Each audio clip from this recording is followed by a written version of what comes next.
Presenting the classics of Sam P. Chaladurai. Sam P. Chaladurai அவர்களின் போதனை களஞ்சியத்திலிருந்து.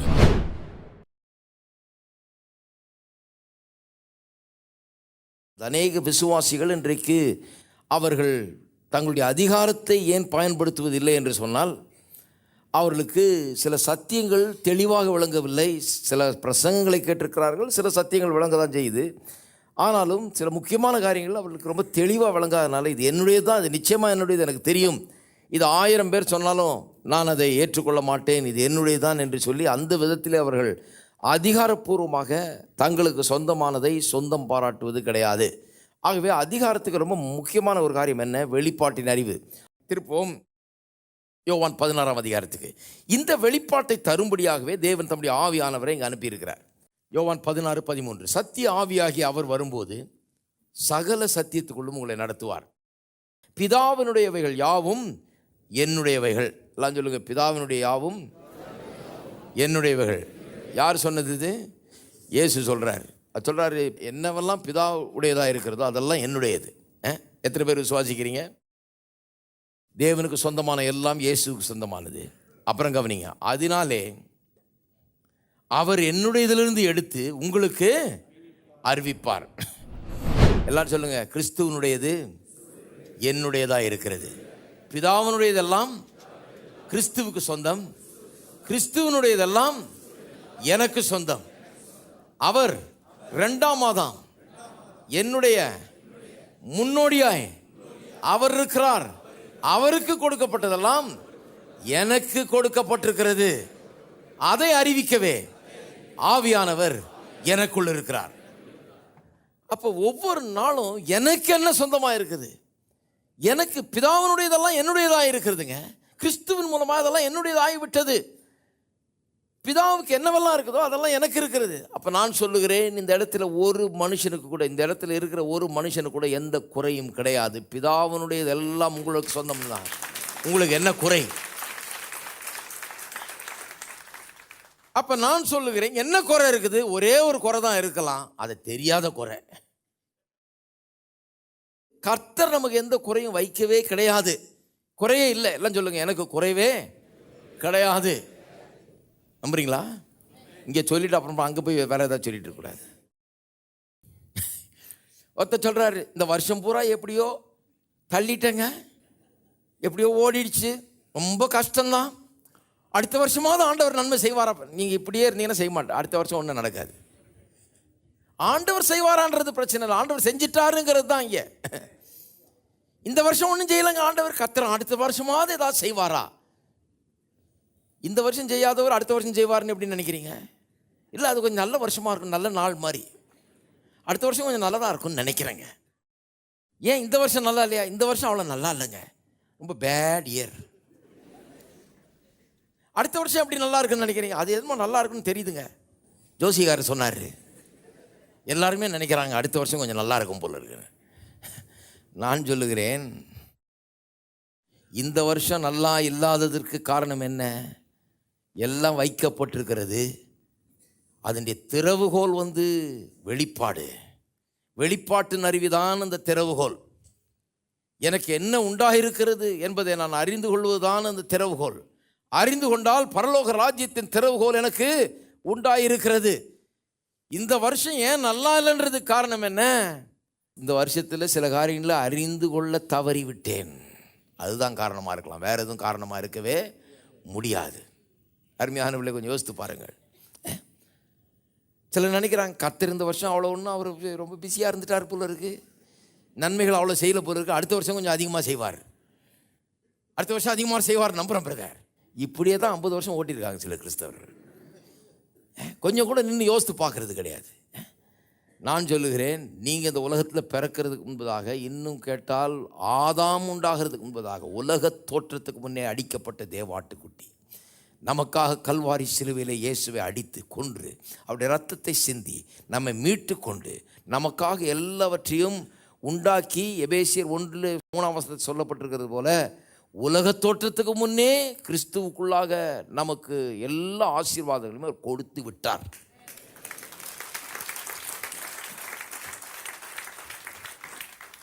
இதுதான் இங்கே இந்த ஸ்டார்டிங் பாயிண்ட்ல வரணும்.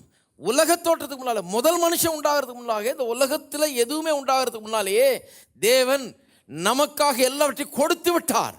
அவருடைய உள்ளம், அன்பு நமக்காக எல்லாவற்றையும் அருளி செய்திருக்கிறது, கொடுத்து விட்டது என்பதுதான் வேத வசனத்தின் சத்தியம். நேற்று கொடுத்தாருல்ல, 2000 வருஷத்துக்கு முன்னால் கொடுத்தாருன்றல்ல, உலக தோற்றத்துக்கு முன்னாலே நமக்கு அவர் கொடுத்து விட்டார். கிறிஸ்து இயேசுக்குள்ளாக இது நம்மதுன்னு அவர் எழுதி வைத்தாருங்க. காலாகாலமாக இது எழுதி வைக்கப்பட்டிருக்கிறது. பரலோக ராஜ்யத்திலே இது சட்டமாக இருக்கிறது. எனக்கு குறைவில்லை, எனக்கு தாழ்ச்சி கிடையாது. அவர் எனக்கு எல்லாவற்றையும் கொடுத்திருக்கிறார் என்கிறது பரலோக ராஜ்யத்தின் சட்ட புஸ்தகத்தில் எழுதப்பட்டிருக்கிறது. நான் இவற்றுக்கெல்லாம் சொந்தக்காரன் என்று இருக்கீங்களா? கர்த்தர் எனக்காக எல்லாவற்றையும் செய்திருக்கிறார். நான் சொல்லுகிறேன், இந்த ஆண்டை திருப்பி இதே மாதிரி கழிச்சிடக்கூடாது. இந்த ஆண்டு எனக்கு நல்ல ஆண்டாக தான் இருக்கும். ஏனென்று சொன்னால், நான் அந்த வெளிப்பாட்டுக்குள்ளே முழுமையாய் நுழைய போகிறேன். நான் அறிந்து கொள்ளப் போகிறேன். என்னுடைய மனக்கண்கள் திறக்கப்படும். தேவ ஆவியானவர் எனக்குள்ளே இருக்கிறார்.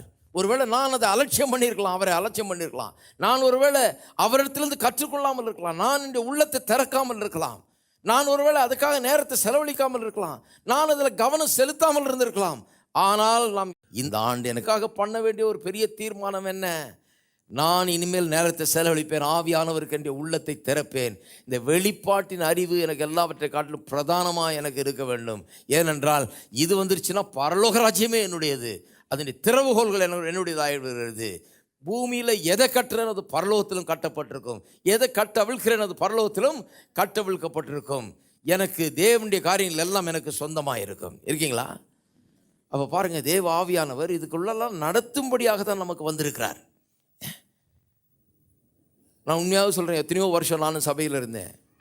இந்த மாதிரியெல்லாம் எனக்கு சொன்னது கிடையாது. இதுக்காக தான் வந்திருக்கிறாரு. எல்லாத்துக்குள்ளே நீ நடக்கணும், உனக்காக இவ்வளோ வைக்கப்பட்டிருக்கிறதுன்னு சொல்ல, எனக்காக எல்லாம் பரலோகத்தில் வைக்கப்பட்டிருக்குன்ட்டாங்க. ஆகவே நாங்கள் எல்லாம் பரலோகத்தை பற்றியே பாடி பரலோகம் எப்போ போய் சேருவோம் அப்படின்னு யோசிச்சுட்டு இருந்தோம். பரலோகம் போகணும் இதே தான் தவிப்பு எங்களுக்குள்ள. எப்படியாவது இந்த பூலோகத்துலேருந்து ஓடி போயிடலாம் அப்படின்னு யோசனை. ஆனால் இப்போ தான் எனக்கு விளங்கிடுச்சு, நான் பரலோகம் போகணும்ல, அவர் இங்கே வந்து இங்கே மரித்து இங்கே எனக்கு ஏற்பாடு பண்ணிவிட்டு இந்த பூமியில் அவருடைய ரத்தத்தை சிந்தி பரலோகம் வரைக்கும் அதை கொண்டு போய் எனக்காக மீட்பை ஏற்படுத்தி பரலோக தேவனுடைய தயவை எனக்கு உண்டு பண்ணி இருக்கிறார். இந்த பூலோகத்தில் நான் ஆசீர்வதிக்கப்பட முடியாது. பூலோகத்தில் நான் எதை கட்டுகிறேனோ, பரலோகத்தில் எதை கட்டுறேனால. ஹலோ, எப்படி சொல்கிறாங்க பாருங்கள், பரலோகத்தில் எல்லாம் இருக்குது. அப்போ நான் எல்லாம் போய் பரலோகத்திலாம் பண்ணணும்னு நினச்சிட்டு இருக்கேன். ஆனால் வசனம் சொல்லுது, பூலோகத்திலே நீங்கள் எவைகளை கட்டுவீர்களோ, எல்லாம் சொல்லுங்க, பூலோகத்திலே எவைகளை கட்டுவீர்களோ அது பரலோகத்திலும் கட்டப்பட்டிருக்கும். பூலோகத்துக்கு ஒரு ப்ரீஎமினன்ஸ் கொடுத்துட்டார் பாருங்க கடவுள் சொல்லிட்டார், இனிமேல் நீ நிர்ணயி, நீ தீர்மானம் பண்ணு, உங்க கையில் தான் இருக்குது. பரலோகம் ஏற்கனவே தீர்மானம் பண்ணி விட்டாச்சு. தேவனுடைய திட்டங்கள், தீர்மானங்கள் ஆதி காலம் முதல் உலக தோற்றத்துக்கு முன்னாலே அது எல்லாம் தீர்மானம் பண்ணி வைக்கப்பட்டு விட்டது. இனிமேல் உன்னுடைய தீர்மானம் தான். பூலோகத்திலே நீங்கள் ஒன்றும் இல்லைங்க, பரலோகம் செய்கிறதுக்கு ஒன்றுமே கிடையாது. இருக்கீங்களா? எத்தனை பேருக்கு தெரியும் இயேசு போய் அங்கே உட்காந்துட்டாருன்னு? உட்கார்ந்துட்டாருன்னு சொன்னால் முடிஞ்சதுன்னு அர்த்தம்.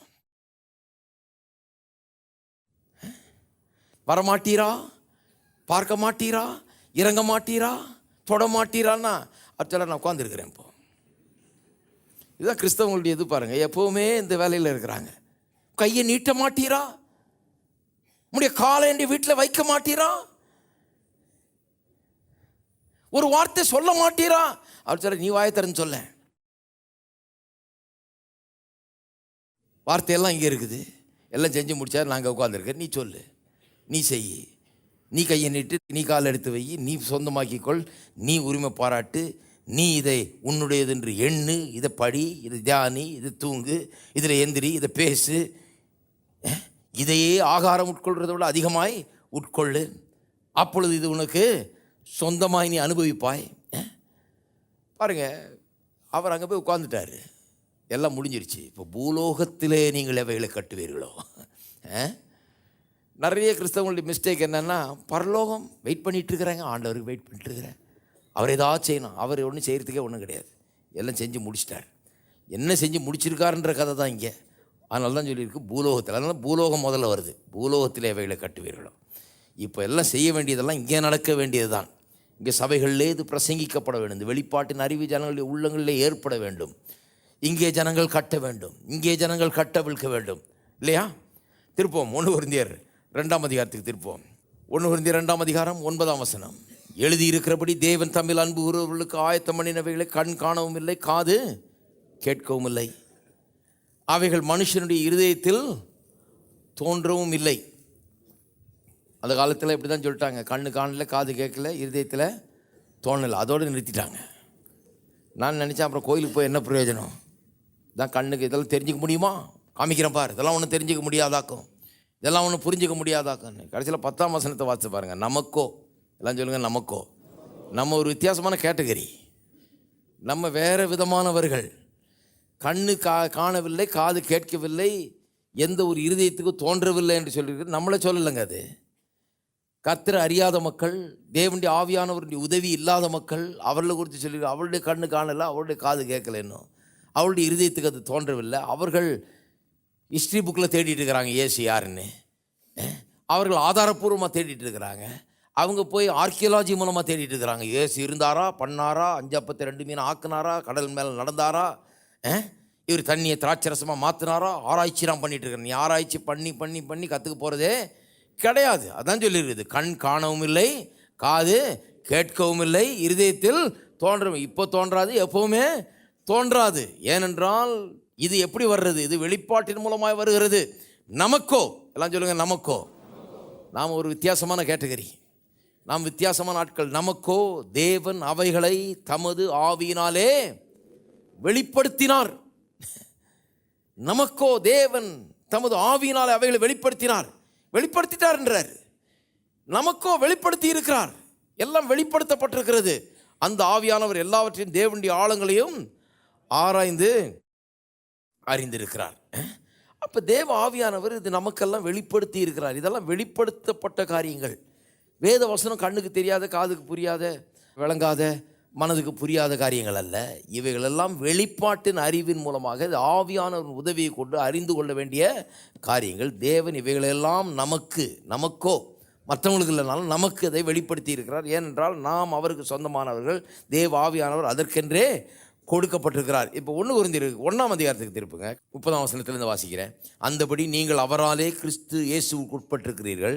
எழுதியிருக்கிறபடி மேன்மை பாராட்டுகிறவன் கர்த்தரை குறித்தே மேன்மை பாராட்டத்தக்கதாக அவரே தேவனால் நமக்கு ஞானமும் நீதியும் பரிசுத்தமும் மீட்புமானார். முதல் ஐட்டத்தை கவனிங்க. 4 சொல்லியிருக்கு, ஞானம், நீதி, பரிசுத்தம், மீட்புன்னு. முதல்ல என்ன? ஞானம். எல்லாம் சொல்லுங்க, ஞானம்.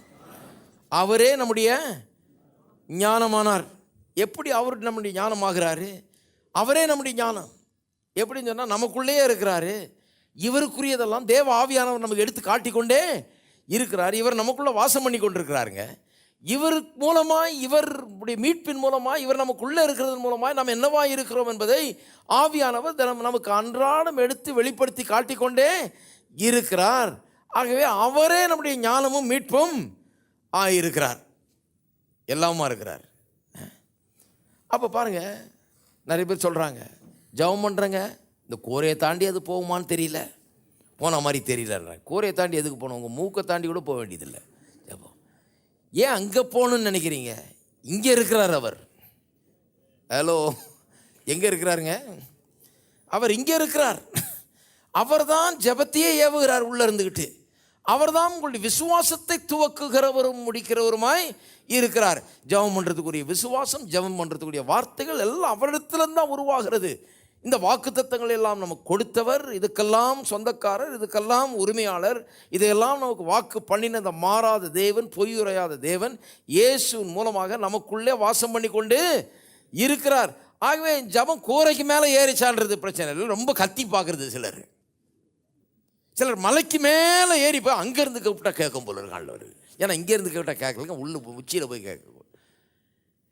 சிலர் ஏரோப்ளைன் வச்சே ஏறி போயிடுறாங்க மேலே, அங்கே போய் பறந்துக்கிட்டு 35,000-40,000 அடியில் அங்கிருந்து கூப்பிடுறாங்க. அங்கிருந்து கேட்குமா? நான் சொல்லுகிறேன், அவர் அங்கே இல்லைங்க. எங்கே இருக்கிறார்? எங்கே இருக்கிறார்? எல்லாம் சொல்லுங்க, இயேசு எனக்குள்ளாக இருக்கிறார், என்னிலே இருக்கிறார்.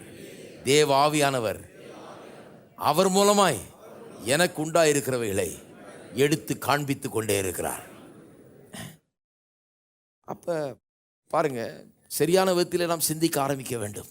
கர்த்தர் உங்களுக்கு தூரத்தில் இல்லைங்க, அவரை நீங்கள் கூப்பிடுறதுக்கு அவர் இங்கே இருக்கிறார். எப்போ அந்த உணர்வோடு நடவுங்கள்.